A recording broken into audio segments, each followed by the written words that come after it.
welcome to the Brussels Economic Forum 2022. It's great to have you with us and to be able to hold this event in person for the first time in almost 3 years. Now, to kick off this edition of the Brussels Economic Forum, we are honored to have the US Secretary of the Treasury, Janet Yellen, here with us. She will be delivering our opening Tommaso Padua Schioppa lecture. This lecture was founded 10 years ago to honor the memory of one of the founding fathers of the euro, a former Italian finance minister and a former Director General of the European Commission. The lecture is reserved for leading European and international economic policymakers to provide a more personal and in-depth reflection on the economic policy and political challenges facing the European economy. Secretary Yellen, the floor is yours.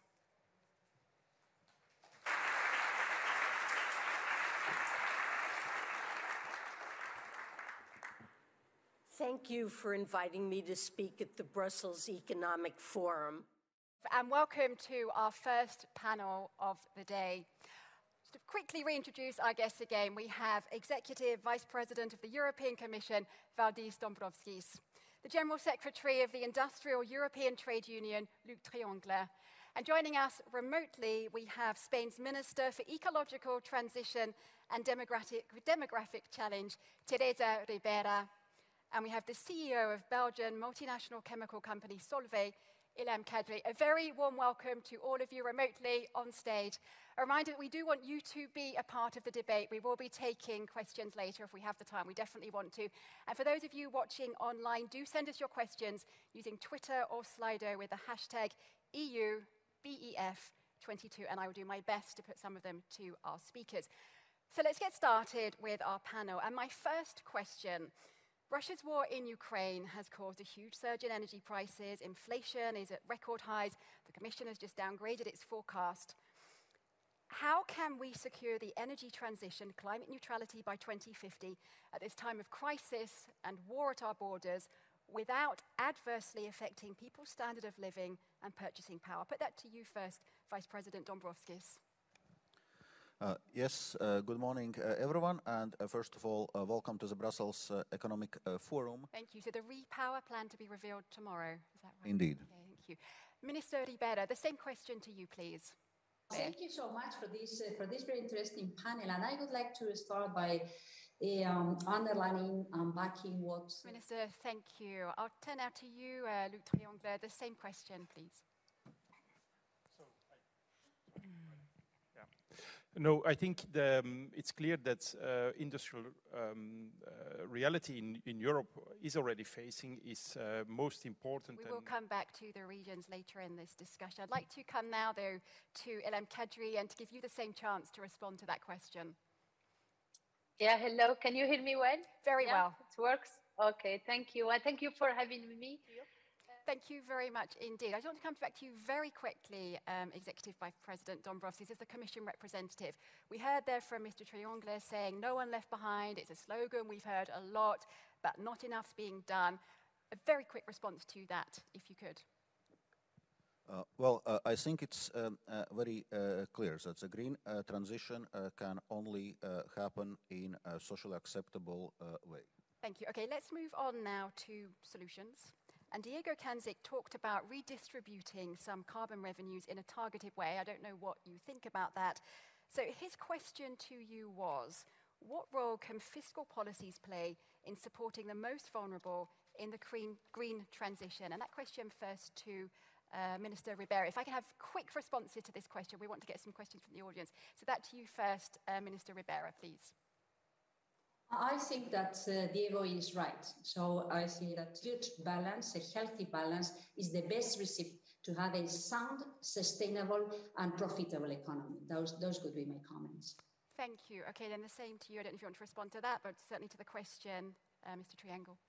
Well, I think that we need to see, first of all, to the macro numbers, and we have to see... Thank you. Ilham Kadri, to you, please. Is fairer taxation the way forward?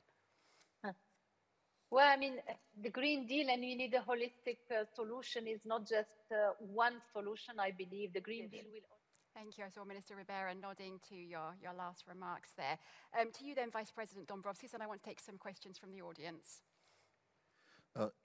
Indeed. Fiscal policy has an important role in a socially acceptable way. Thank you very much. And I do want to try and take some audience questions. We've got plenty coming in. One of the questions that's particularly coming through in different ways, one of the most voted questions is about the impact of the war on the green transition. Amit, for example, asked, with the new war, EU nations are increasing their defence budgets. Do you think this will affect the budget for climate actions? I have to put that to you, Vice President Dombrovskis. We're very tight on time, so I know there's so much to say, but a quick response, and then I want to get to another question. It's clear that Russia's aggression in Ukraine and the war which is taking place right now is not helping in neither regard. I think it's... I don't know if we have any questions from our audience. We have a roving mic roving the room. Oh, I see a hand over there. And if you'd like to say who your question is for.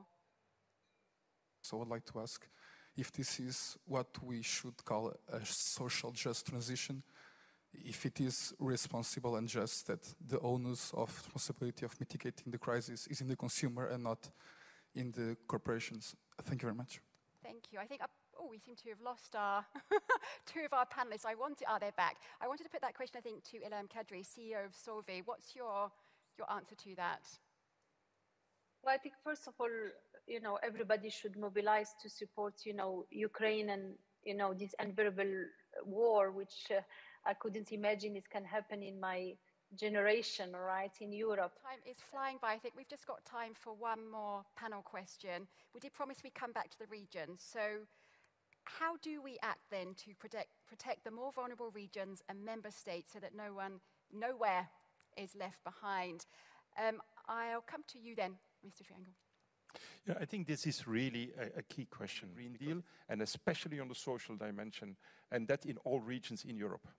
The political future of the European Union. I'd like to come to you, Minister Ribera. It would be great to have the Spanish perspective and experience of this.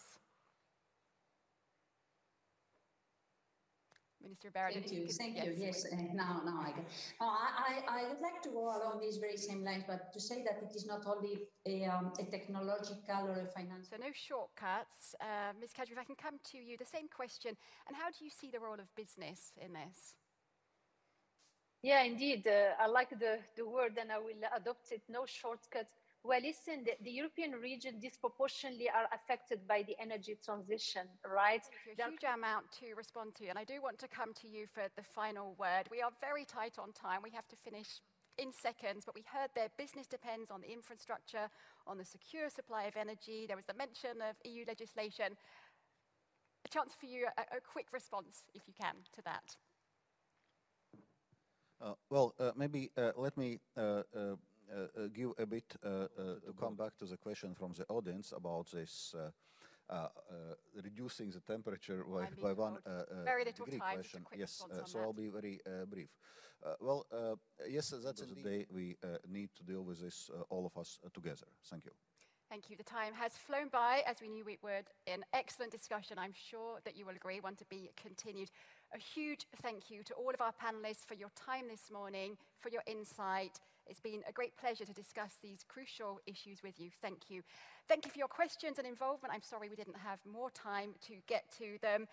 We are now taking a lunch break for an hour. We will be back here at 13:30. Enjoy your lunch. We look forward to seeing you back here.